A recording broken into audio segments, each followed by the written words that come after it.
जरा गौर भी करी नाल नाल ऐस नाल बिठा देता ऐसा हफ्ते तेरा ज़्यादा जोर चाहिए इंज ना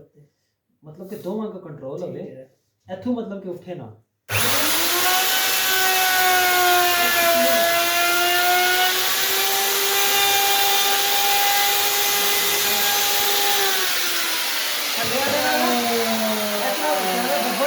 ज़्यादा दबन हो गया ना फिर ये बैरिंग से जोर करना बैरिंग टूट जाना फिर जो है ना पीस खराब हो जाना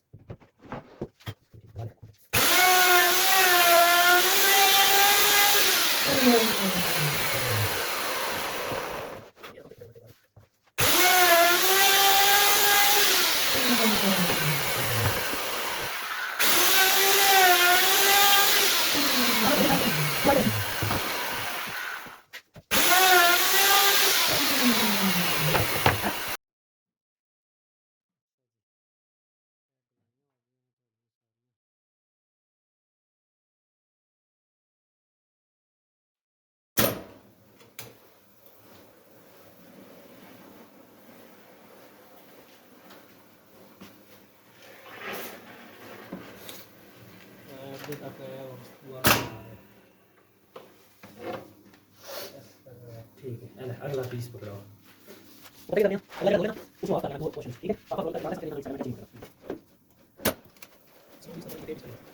इसका रोल वाली ये पहले देखो देखो हम की लगी है अच्छी भी नहीं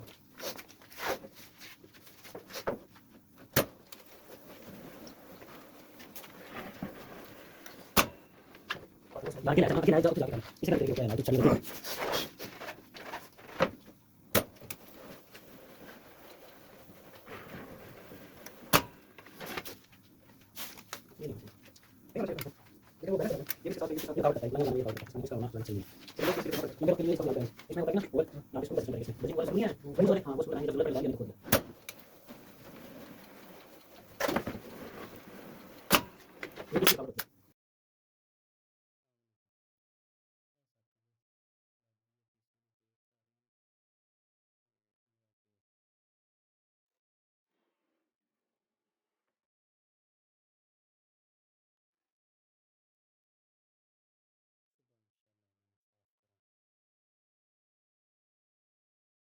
कितना टाइम लगना